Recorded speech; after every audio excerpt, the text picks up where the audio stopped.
Hey friends, Martin here, host of Dad's Bedtime Stories, and before we begin tonight, I just wanted to let you in on something new. As a father, storyteller, and educator, I know how powerful and important reading can be.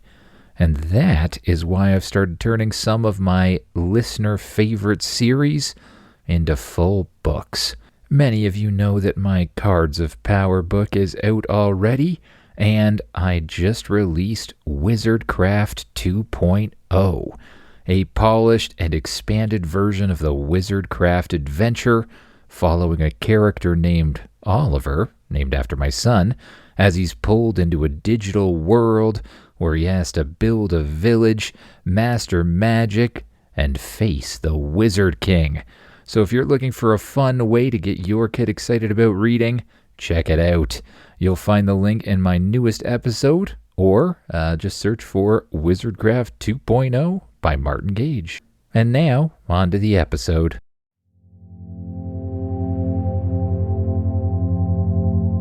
Hello friends from across the nation and around the world. I'm Martin, and you are listening to Dad's Bedtime Stories.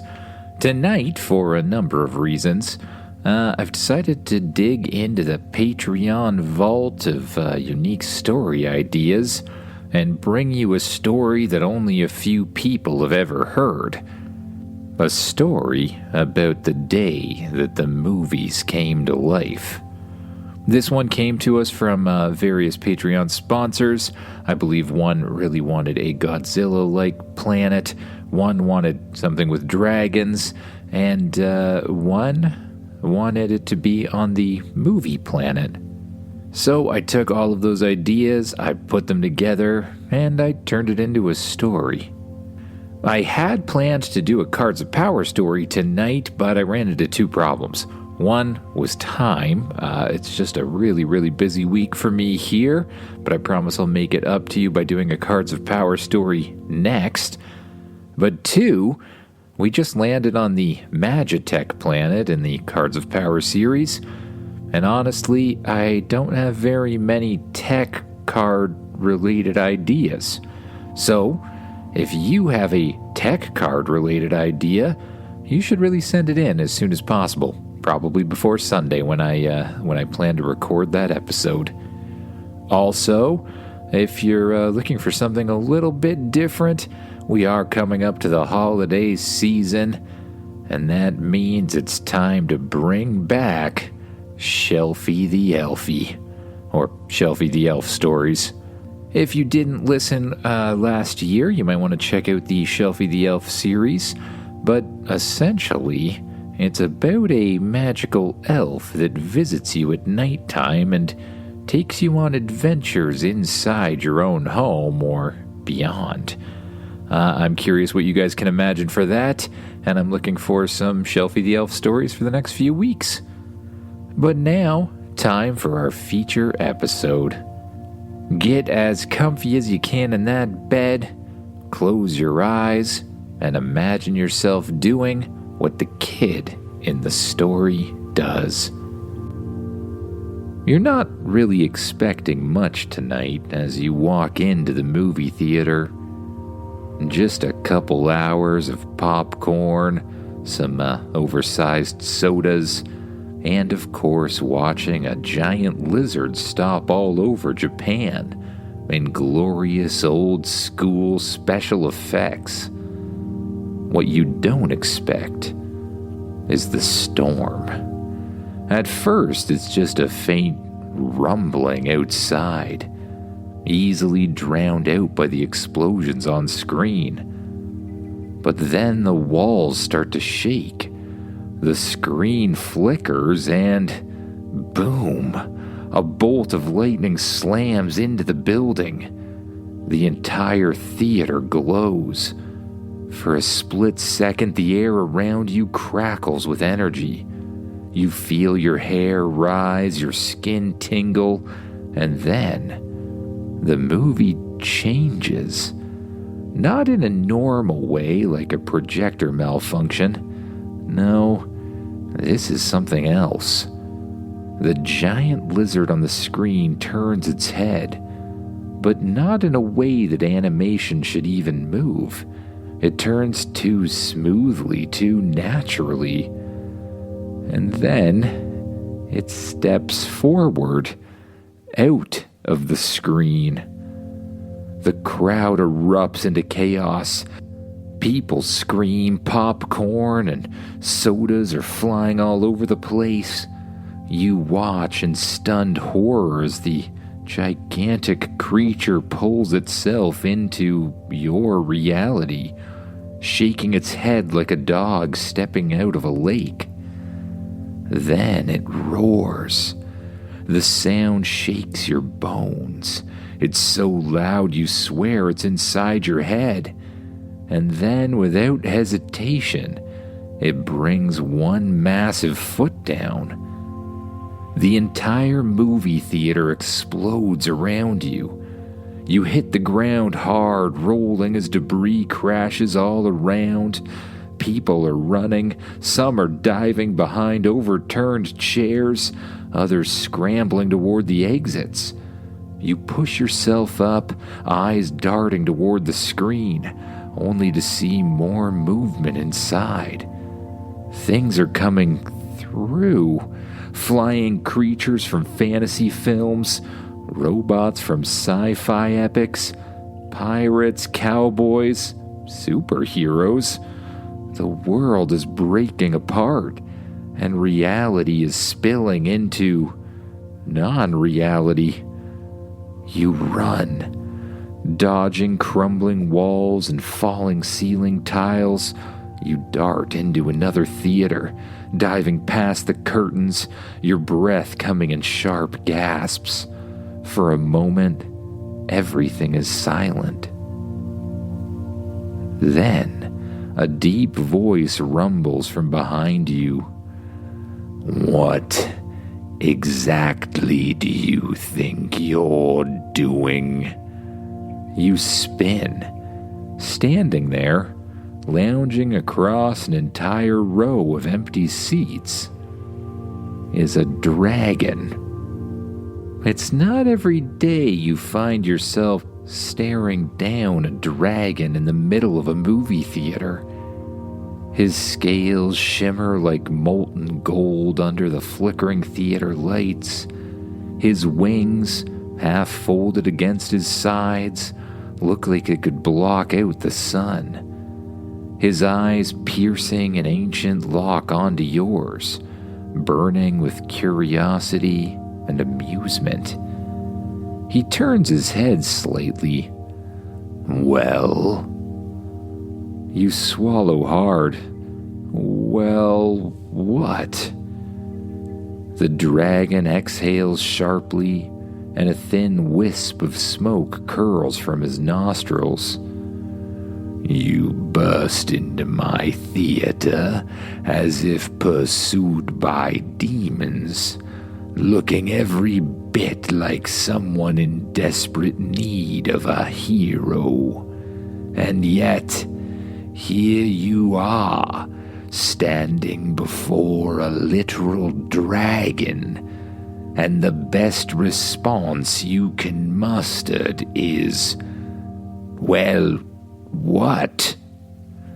Your brain is struggling to catch up. Right, okay, so, here's the thing.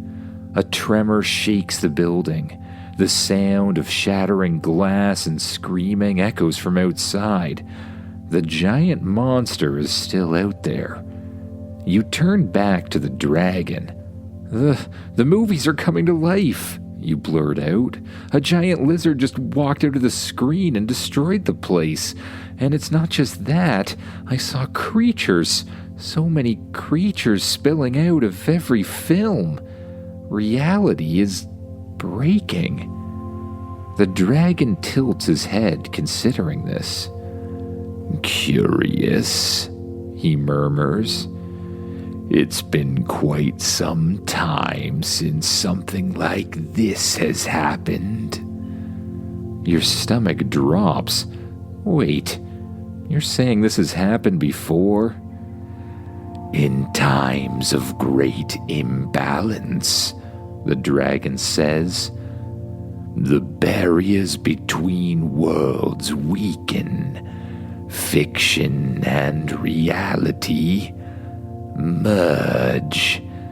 And in such times, heroes are needed. His eyes lock onto yours again. The question is, can you rise to the challenge? You barely have time to process the words before the dragon opens his mighty jaws and exhales a swirling mist of golden energy. The mist wraps around you, cold and electric, sinking into your skin. You try to step back, but your feet just refuse to move. The air hums. You hear strange whispered words, not in any language you'd recognize. The dragon speaks Draconian, weaving some sort of ancient spell. The mist tightens. Your body burns, not in pain, but with a sudden, surging power. You stagger forward as your skin begins to change. Scales ripple over your arms and chest, dark obsidian plates harder than steel, but as light as air. A chest plate of dragon-forged armor forms around you, glistening with an inner fire. A sword appears in your hand, long, curved, and impossibly sharp. The moment you grip it, flames ignite along the blade, burning with the intensity of a dragon's breath. You look down at yourself, stunned. The dragon grins. Now, that's more like it. He lowers himself to the floor, extending a massive clawed hand. Come, he says, we ride. And with that, you climb onto the dragon's back, gripping the ridges of his scales as he spreads his wings. Then, with a mighty leap, you rocket out of the theater, straight into battle. The theater disappears beneath you as the dragon's wings unfurl.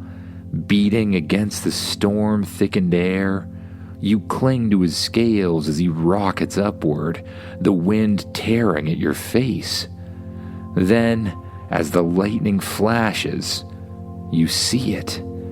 The giant lizard monster, now standing in the ruins of what was once the movie theater. Smoke rises from crushed cars. The streets are littered with flickering remnants of film projections, glowing ghosts of stories bleeding into reality. And the monster, it's hungry for destruction. It turns its head, its eyes locking onto you in midair. Then it roars. The sheer force of the sound shakes your bones. It sends shockwaves through the sky, rattling windows and making entire buildings tremble. The dragon beneath you laughs. "A fine opponent," he rumbles. "Try not to become unalive, will you?" Then, without warning, he dives. The world tilts. You grip the dragon's scales tightly as he plummets, spiraling towards the monster at terrifying speeds. The lizard beast swipes at you with one massive claw, but the dragon twists midair, dodging it effortlessly. Then, your turn. You raise your sword, and the flames around the blade roar to life, trailing in the air like a comet. You swing hard, aiming for the monster's shoulder. The impact is thunderous. The flames explode outward, sending a ripple of heat through the air. The lizard screeches and staggers backward. It breathes in, and for a split second, you know what's coming. "Down!" you shout. The dragon folds his wings and drops, just as the lizard monster unleashes a breath of fire, a wave of molten destruction that scorches the sky where you had just been. You and the dragon dodge left, right, up, down, twisting through the air like a hurricane of scales and steel. Then, as the lizard's chest rises for another attack, the dragon shouts, "Now!" You feel a surge of heat go through your body, your own flames. Not just your sword, but your entire body ignites. Fire explodes from your feet, your hands, your armor, your breath. You have become a living flame, burning brighter than the night. And then you drop like a meteor. Your flaming sword pierces through the monster, sending a shockwave of heat bursting outward. The lizard roars and reels backward. You leap away as the dragon swoops in for the final blow, slamming its claws into the beast, punching him backwards and sending him flying to the ground. For a moment, everything is still. Then, the lightning from the storm above you flashes again. But this time, it feels different. It's not just a storm. Something calls to you, something wants you to act. And you listen. You raise your sword high and throw it straight up into the sky. Your flaming sword spins as it soars into the storm, vanishing into the lightning-filled sky. For a second, for a single heartbeat, there's silence. Then, a colossal bolt of lightning tears down from the clouds, brighter than the sun, hotter than 1,000 fires. It connects with the sword in midair, charging it with unimaginable power. And then, the lightning changes direction. It snaps downward, surging through the sword, through the lizard monster itself. And then it bursts outward, leaping from the lizard monster's body in a dazzling, white-hot web. Then something even stranger happens. The lightning doesn't just destroy the monster, it spreads. The arcs of energy leap from the lizard to the cowboy on a rooftop, then to a robot from a sci-fi epic, then to a pirate in a sinking ghost ship, then to a shadowy sorcerer who's mid-incantation. The magic storm ripples outward. One by one, every creature, every character, every impossible being pulled from the movies begins to just sort of dematerialize, unraveling like a flickering film strip caught in the wind. And that's when you feel it. The energy inside you, the fire, the strength, the power of a dragon begins to fade. You glance down at your armor, watching the scales flicker. You feel the heat of your own flames dim. You turn to the dragon, hovering in the air beside you, his golden scales beginning to fade like mist. His eyes meet yours. "Well done," he rumbles, his voice quieter than before. It seems the world is correcting itself. No, you start, reaching out for him. Wait, you don't have to go. The dragon smiles, a knowing ancient smile. This is where I belong, he says. I was never meant to exist here, not outside my world. But you, his gaze sharpens, you are real, and you are a hero now. Do not forget that. The storm swirls faster, the magic pulling everything back where it belongs. The dragon's form glows brighter, his wings fold, his eyes close, and then he vanishes. The last echo of lightning snaps through the sky. The storm breaks apart. And you are left standing alone amid the wreckage of a destroyed movie theater. The screens are shattered, the seats are upturned. The smell of burnt popcorn and magic lingers in the air. But the world is quiet. Everything is normal again. And yet, you know that you will never be the same. Thank you once again, Patreon. Good night.